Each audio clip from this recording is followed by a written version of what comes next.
The Unitarian Universalist minister, the Reverend Christine Robinson, describes a common encounter that she has when someone is a newcomer to Unitarian Universalists who sometimes, she says, seemingly defiant, will say upon their first visit, maybe even as they're walking through the doors to the sanctuary, "You know, I don't believe in God."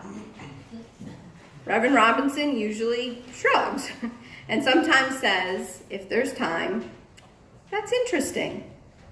Tell me about the God you don't believe in." A conversation follows with someone sharing the things that they don't believe in, and then Christine often agreeing with, well, at least 90% of what they say, and at some point, sometimes, past the "I don't believe in" statements, they start to talk about the things they do believe in.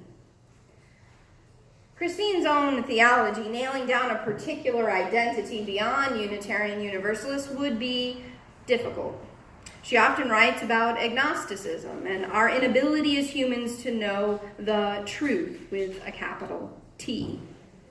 She believes our faith to be deeply agnostic, regardless of the particular theological identities we espouse. All of which is to say that Christine is definitely not interested in converting someone to be a God believer. Rather, she is resisting something that Catherine Keller points to in her book on the mystery that we just heard from. In that book, Keller asks you to try discussing religion or God in any public place. As many a minister can recount when we are forced into such conversation on trains and planes or at the DMV. It's wherever we're trapped. You will find that the conversation often morphs into something a bit like this. There are usually two possibilities for the conversationalist in our culture today. One person may take the role of a belief in a God with a capital G that is often companioned by an assertion of truth with a capital T. It is unmoving. On the other side of the boxing ring will be the relativist, who says in their best postmodern voice that all things and truths are culturally dependent and relative. The more that these two jockeying positions argue, says Keller, the more polarized the positions become. The traditionalist, who might at the beginning of the conversation acknowledge that God ultimately can't be known, suddenly is now arguing for preservation of their position, for the expulsion of evil and the primacy of the Word in the Bible as unmitigated, absolute, and eternal truth. On the other side, to be fair, the relativists, who at one point might have acknowledged that some partial truths can be known and that there is value in understanding tradition and the possibility of God, will start to swim in a dissolving reality where anything can be true and nothing can be known in this massive existentialist crisis, where all we can do is try to love each other in some soupy meaninglessness. Often, both these conversationalists will leave their conversation deeply dissatisfied, and Keller argues that neither will be better for having had that conversation.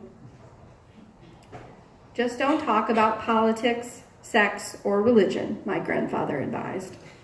Nothing good comes of it.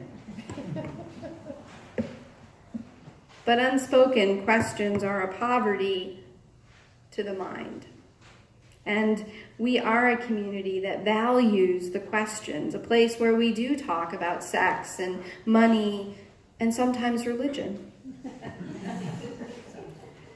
How many of you have heard in one reiteration or another, "Oh, Unitarian Universalism, that's the religion where you get to believe anything"? Yeah.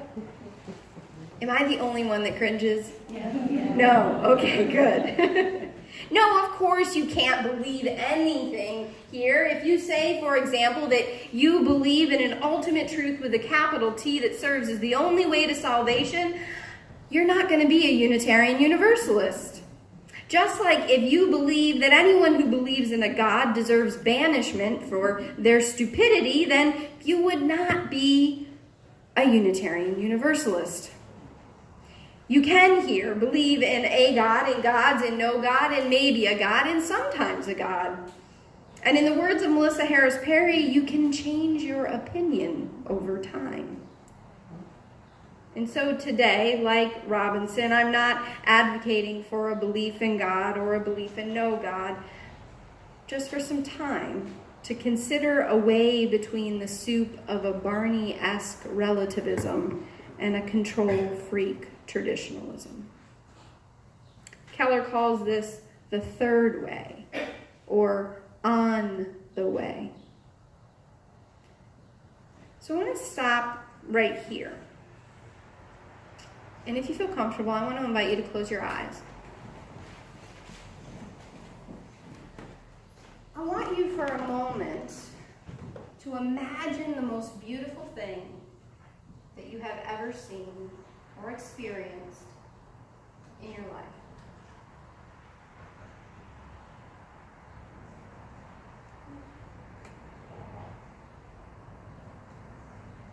For some, you may be envisioning mountains or the expanse of the ocean. Perhaps some of you have traveled to the Grand Canyon in your mind's eye.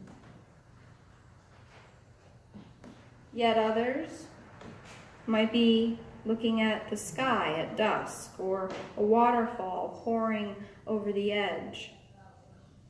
The desert in her expanse, a full and robust harvest moon. Perhaps it's a person, the tenderness of sacrifice. Perhaps it's someone who loved and cared for you. Maybe a mother pup cleaning and nudging her pups back to her, or the sacrifices made of the soldier who stops pick up a wounded friend, and against all the odds, they both make it to safety.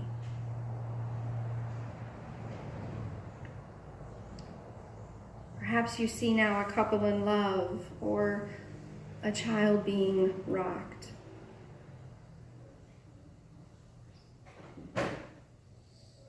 Remember with me the most beautiful thing you've ever experienced.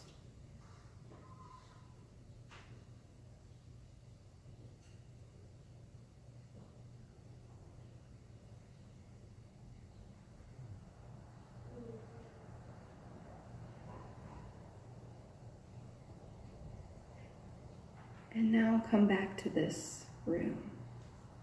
If you've closed your eyes, I invite you to open them.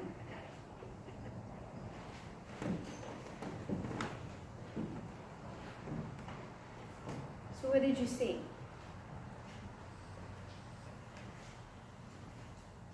A newborn baby. A newborn baby.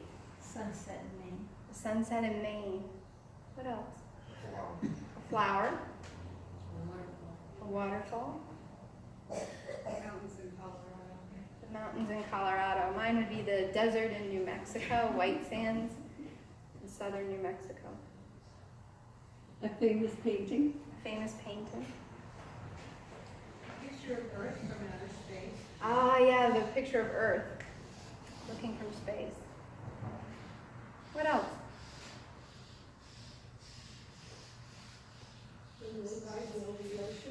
Moon rising over the ocean. Kathy? Underwater Caribbean snorkeling. Oh, snorkeling. Reefs. That's great. And how did it feel? How'd you feel it in your body? Exhilarating. Exhilarating. People kind of go like this because there's a feeling or a sense that sometimes will kind of climb through your body. Excitement. What else? Peace. I heard at least one person go, there was a sigh in the room. I don't know if you heard that. Just total heart. Total heart. All heart. Yeah. That feeling that we get when we experience beauty. The humanist Kendall Gibbons calls it reverence. She describes what she calls the primal experience. Now, Keller calls this primal experience on the way. She would say it's God on the way, not a being that is supernatural, but a presence in the potentiality and energy in the process itself. Keller neither affirms the traditionalist God. You look familiar? Nor does she deny any God in the world. Instead, Keller's sense of holiness is evolving and changing. It's change and process itself, the potentiality and the movement. And ultimately, both Keller and Kendall Gibbons and Robinson would agree it's ineffable, beyond description. Notice how trying to describe it is like trying to capture a butterfly and have the same experience of watching a butterfly in a caught net as you do in a field.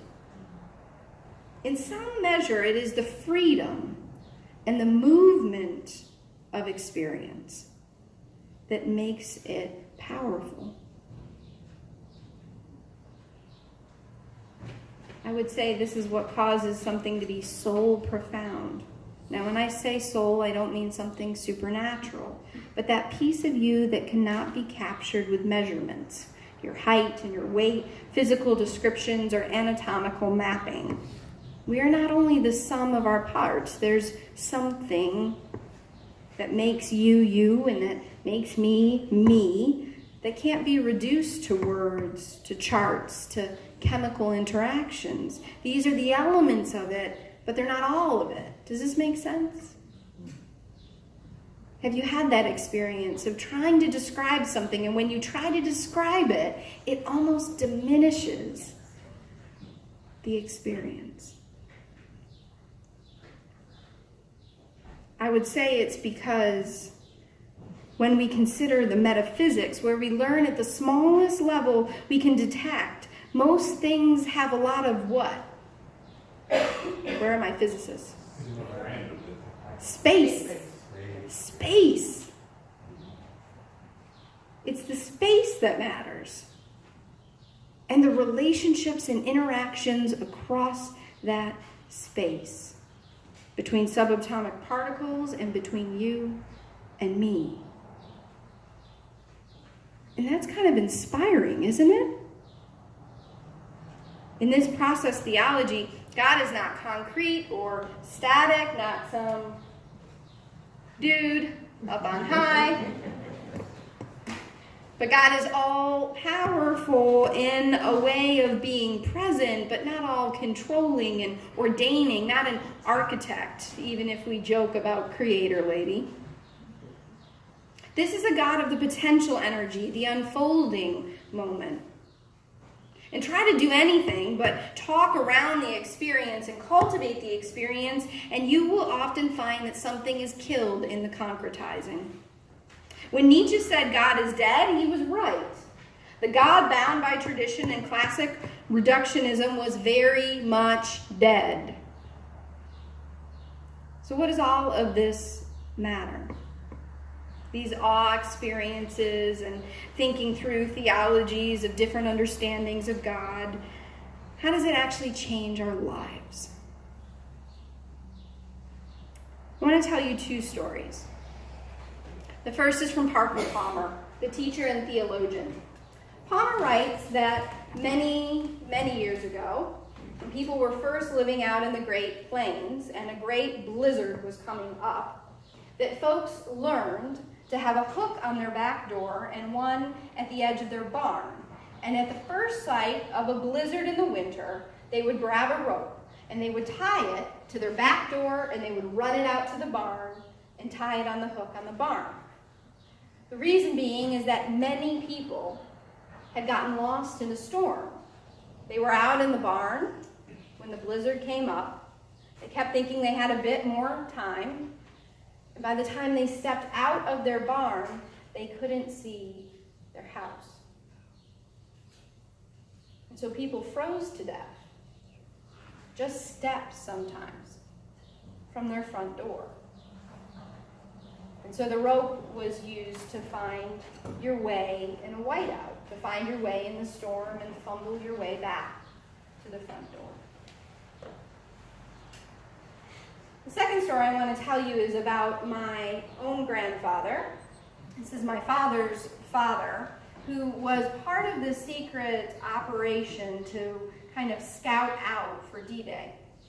So he was on one of the ships. Long before they did D-Day, there were 2 ships that were sent out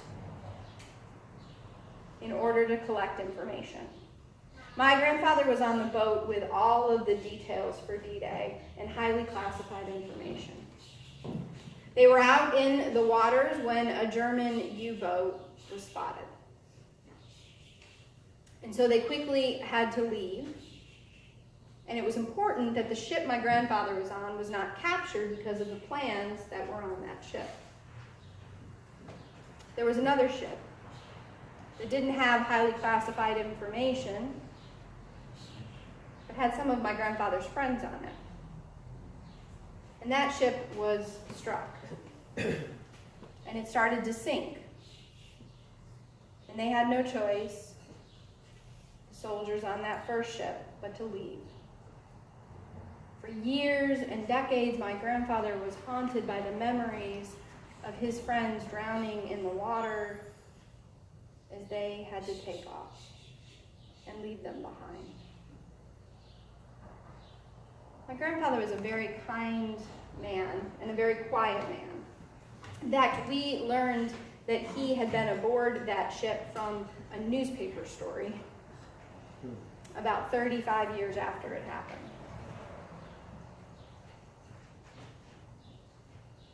He used to love 2 things. One was making pancakes for his grandchildren, or at least we believed he loved it.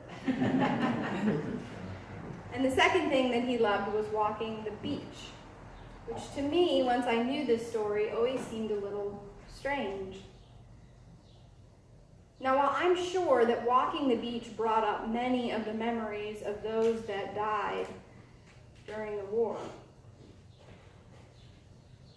I think, too, he must have found a little bit of awe on the beach. A moment to have that sigh looking out across the ocean and the expanse of sand. Late into the night, experiencing the beauty of standing on the beach under the canopy of stars.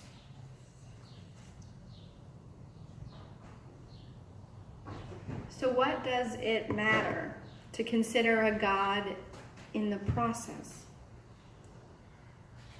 Well, if the universe contains just an ounce of awe, a space even we cannot define, if all of this is not merely the sum of calculations and chemical interactions, then maybe when we try so desperately to change the world, it should be less of an attempt on our part to control an uncontrollable, and perhaps more of a positioning to allow for the process, to break the places where the water is being held up by a dam and where it can't flow freely. And if we take this faith seriously and its affirmation that we come from the same source or stuff, the stardust, and that we are all connected, then those moments of awe, of experience of oneness are the only rope we have in the storm. And if we do not fumble our way for them in the raging blizzard and ask the questions, we just might be lost to this life and freeze steps from our own door. But if we can practice awe-seeking, train ourselves to sit without controlling our conceptualizing, allow the beauty into our being without capturing it, then we will, no matter how the storm rages, I believe, find our way back home once more.